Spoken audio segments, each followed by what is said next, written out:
Well, good morning. It's great to be here, and since I was coming to Warsaw, I figured a polo would be acceptable. I know Mark is wearing a suit and tie, but I'm not going to apologize too much. It's good to be comfortable, yes. But anyway, it's great to be here, and congratulations on the new facility. This is great. It's great to see a great turnout this morning, and looking forward to just a good conversation. Obviously, a lot of things going on in the world, and we continue to watch with anticipation and concern, and of course, just even the reminder last night of the loss of a great actor in this country. That things just never are that bad, and but at the same time, we have to remember his family and his life. And I tell you, just I got home last night after a long day, and you see something like that, it just kind of brings everything back home, and to realize that life is precious. But we obviously have a lot of things going on in the Middle East and in Ukraine, of course things going on in Africa, and so our hearts are definitely thinking of a lot of those folks who are in much more difficult situations than what we are this morning. So very grateful for what we have here. Well, it's great to be home, of course. 2 months in Washington, D.C. is about 1 month too long, and it gets to be kind of stale, and maybe the tensions are a little bit higher than normal, but I want to just get into just a legislative update this morning, and then we'd be glad to open it up for comments, questions. Anybody have the answers, please share them. Don't keep them to yourselves. I enjoy conversations, because the best way for me to learn is to hear from other folks. And I was actually out at Lake Wawasee the other night, and there was I don't know if anybody was familiar or is familiar with the elite frogs. I was not familiar with them until the other night, but they are the Navy SEALs parachuting team, and they were making jumps around the area for the last couple of days.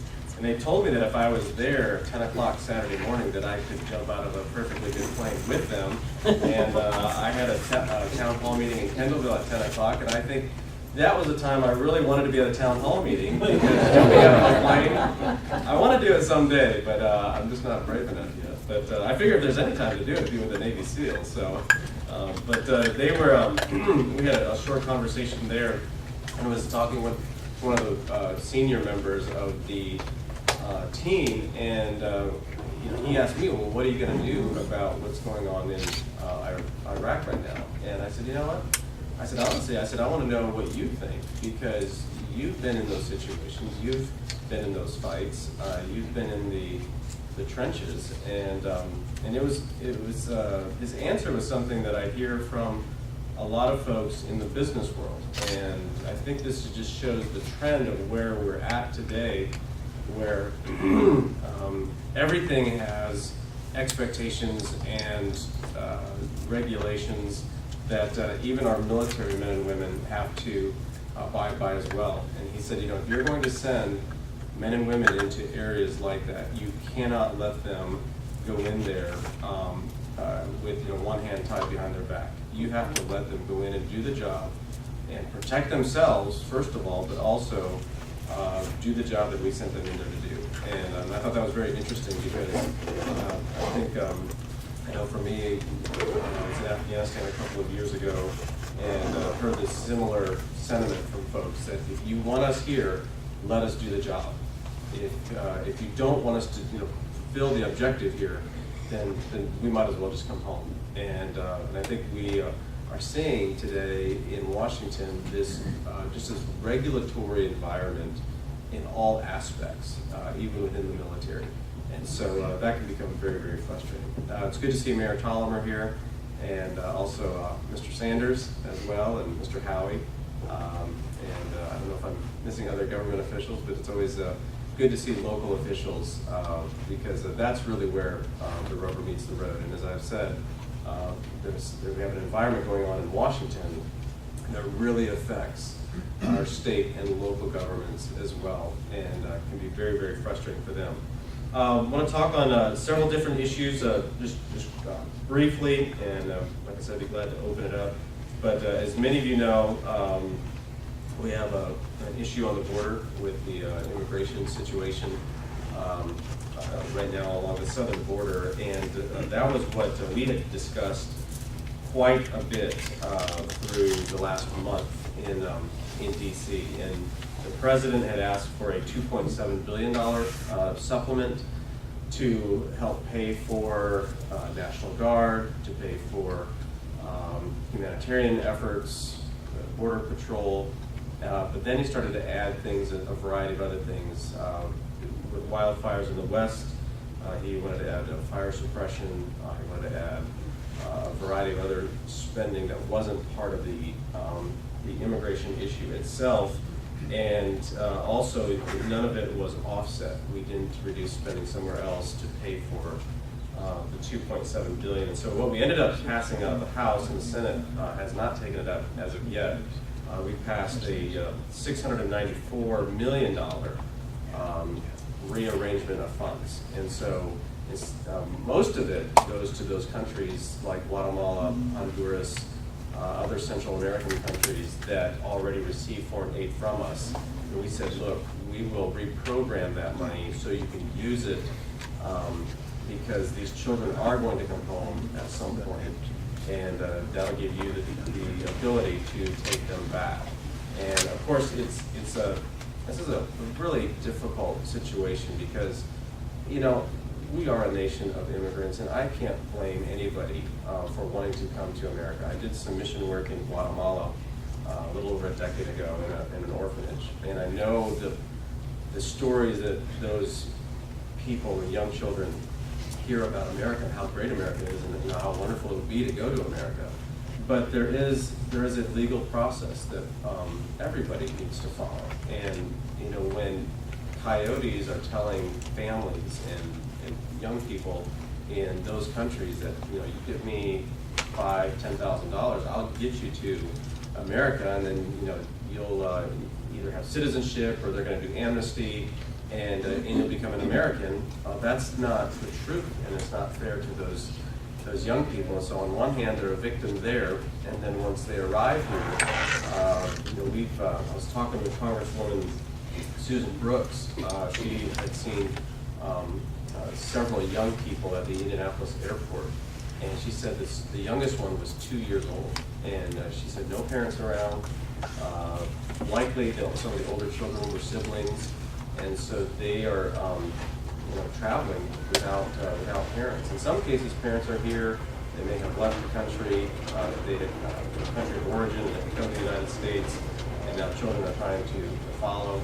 But we have a process that we have to follow, and that is one of the messages that we're trying to send to not only those countries, but also to the White House as well. So we have to follow the law. We have to know what's going on at the border, who's coming in, what's coming in.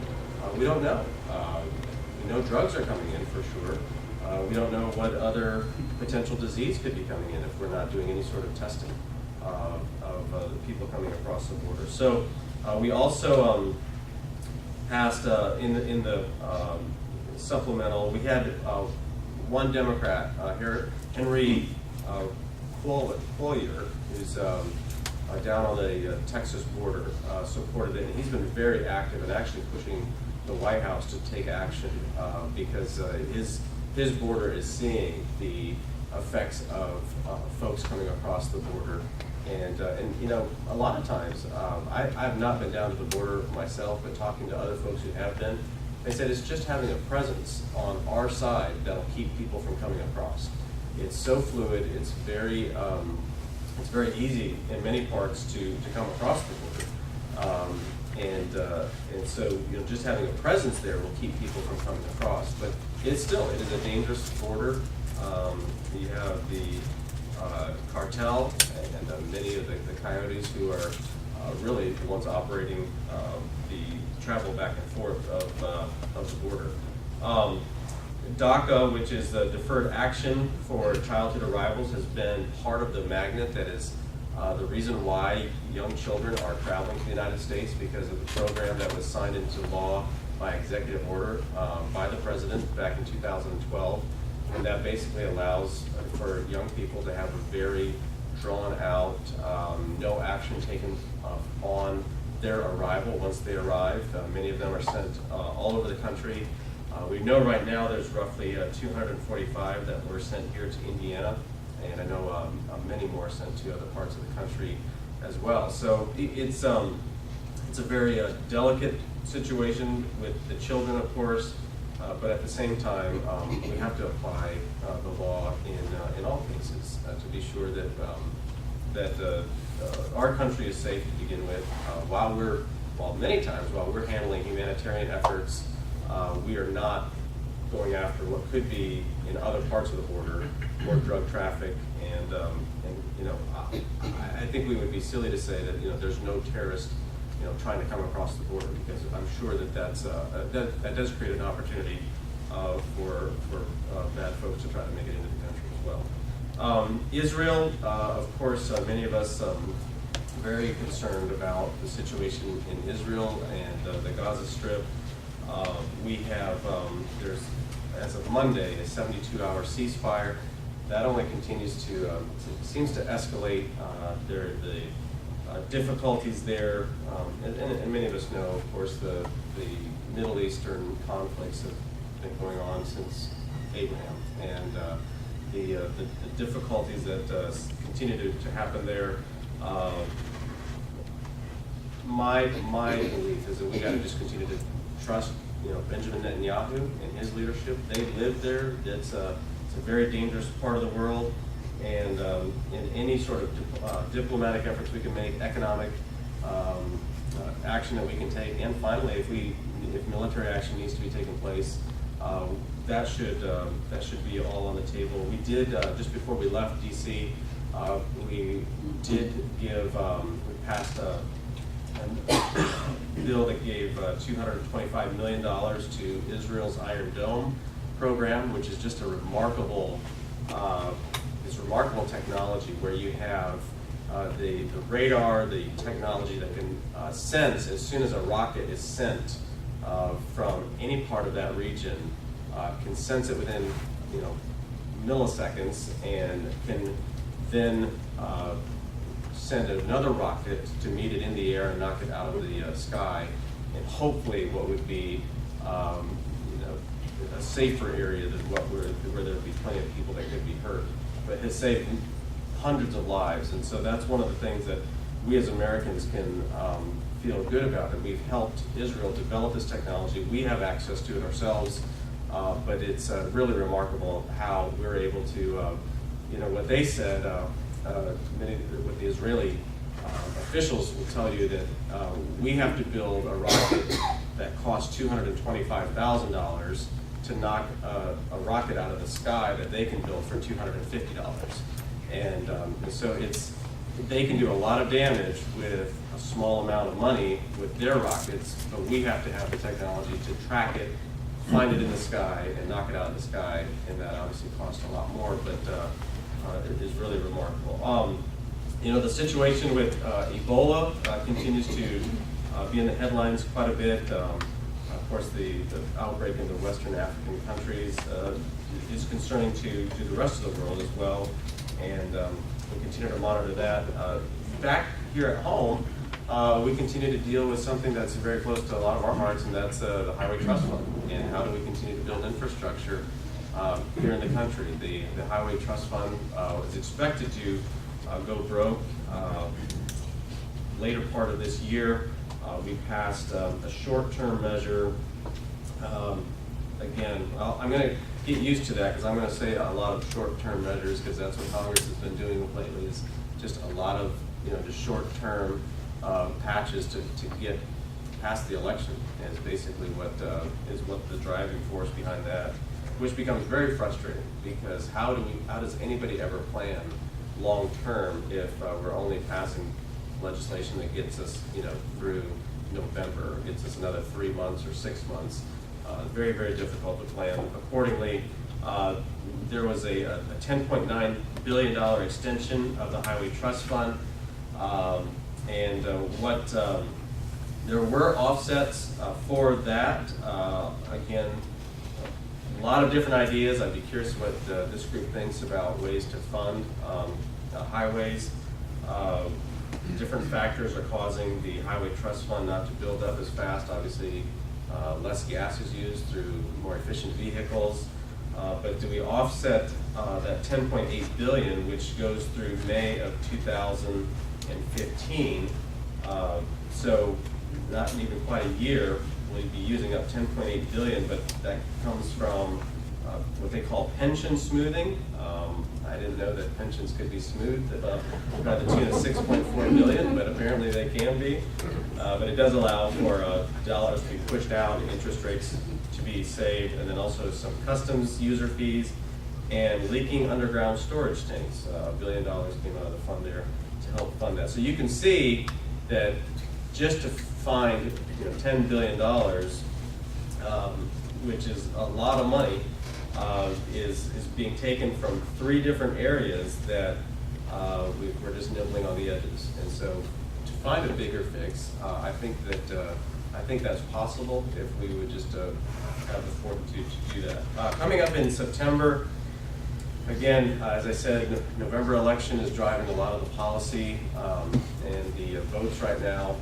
We're going to be out through the end of August. Just after Labor Day, we'll head back, and then we're in until the first part of October. But as far as the House agenda, we're going to continue to focus on jobs. As I've told people in Washington, we have a jobs problem in Northeast Indiana. We have a lot of jobs that need to be filled. Just to give you kind of a picture, we're going to do our job fair this next week at IPFW, and 2 years ago we had roughly 800 job openings or so.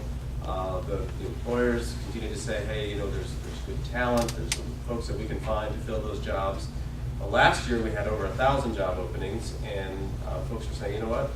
We've got a skills problem. We've got became more difficult to find employees. This year, we're going to have over 3,000 job openings represented at IPFW this next week. And so I anticipate to hear probably the same thing that I've been hearing from a lot of folks, is that we just can't find employees to fill jobs at a time when companies are looking. Variety of things are continuing to cause a lot of problems. The healthcare law has driven part-time labor to an all-time high. And even though Indiana June unemployment rates are lower than the national average, which is positive, but we're seeing companies taking different routes in how they fill those jobs, and part-time labor has become a major part of it's an all-time high in the country, and I don't think that's the type of economy that we want to build, is around part-time labor for a lot of folks who are trying to make those ends meet. We want to help people find good work and full-time work to help provide for their families. Youth unemployment stands at 15.1%, and close to 4 in 5 college seniors do not have a job lined up after graduation. And so young people are really being put in a difficult position, especially following the fact that they're probably carrying a lot of debt coming out of college. Energy and gas prices, and I always throw groceries in there. Gas and grocery prices continue to go up. Just a quick picture again. Obama took office, the average cost of a gallon of gasoline was $1.85. Today it's $3.52 on average. We've seen federal land drilling has dropped 6% over the past several years, and even though the private sector, private lands, and even some state lands have offset that, we're still seeing the access to federal land is continuing to drop. And then on top of that, back to what I said earlier, the regulations that coal-powered facilities especially are seeing. I was talking with the co-ops earlier this year, and they had told us, told me that if it was going to be a hot, hard summer, that there was a potential for brownouts. And thank goodness that we haven't seen as hard of a summer, but I know there's a lot of nervousness around the ability to provide the services that we need. Now, I know for Northeast Indiana, the old 3rd District used to be the most heavily manufacturing district in the country. By the time you took in Elkhart County with the RV industry, medical device industry here, auto, steel, everything else that we build in Northeast Indiana, we don't have a lot of power production here, but we have a lot of power consumption. With the new district, it's still, we're the 2nd most manufacturing district in the country, but that just shows the demand that we have here to continue to build and manufacture. Power and energy are just such an important component to our economy here. And so we're very grateful for the work that our utilities do to make our economy work. We have passed several different bills dealing with the regulations to try to hold the EPA back. That's I would say before, probably before the healthcare law really started taking effect. The most complaints that I heard in our office was the amount of regulations that the EPA continues to pass by rule, and that's very difficult and hard to always understand. Is that when you have unelected bureaucrats passing a rule that has the authority of law, we all have to comply, and to deal with folks in Washington or in the different regional areas becomes very, it can be very frustrating. And I'll give you just a quick story, and this just gives you an idea of how much regulation is affecting businesses. But I serve on the Financial Services Committee, and we've been doing a lot of work on the Dodd-Frank legislation that passed back in 2009, 2010. And that was the overhaul of our financial system, financial services system, industries, from banks, insurance, and a variety of other things. Well, this young guy came in from central Kentucky and serves a county with about 12,000 people. He comes from a family bank. He's a 5th generation of this family-owned bank in central Kentucky. And he said, you know, our family's been through a lot. Our family bank has been through a lot. And he said, we continue to serve, we continue to try to help the needs of the community and where we live. And he said, our family has been able to survive the Civil War, World War I, World War II, Great Depression, a variety of other wars, the recession, but we don't know if we'll survive the rules and regulations from Dodd-Frank. Now just think about that. That's a pretty sad statement when a bank, a family-owned bank, business, can survive all of these other, from recession, depression, and wars, but can't survive our own government's rules and regulations. That's when you know we've definitely gone over a tipping point when our own government is becoming the problem rather than it being other economic variables. Of course, healthcare is on the forefront of a lot of folks' minds. A report by the Manhattan Institute is claiming that the premiums have increased 40% on average from 2013 to 2014, and access is obviously becoming much more of a difficult, is much more difficult today than what it was years ago. And I don't know what is yet to come. There's a variety of policies that were extended last year about this time for a year, and so I don't know if anybody in this room has anything to share, but would be curious to know what your experiences are, because obviously a lot is going on right now around healthcare and how insurance is provided. One of the interesting things that I've seen in mostly larger companies and companies that can afford to do it, and so this really leaves a lot of small businesses in a more difficult situation, is that companies are starting to just manufacture their own, taking a room about this size and making a clinic out of it, and hiring their own doctor. and providing the service in-house rather than having any sort of services provided on the throughout our healthcare providers. But that obviously, again, I mean, the market's going to go wherever it has to for it to make the most sense. And so people are definitely finding very unique and innovative ways of providing healthcare to their employees.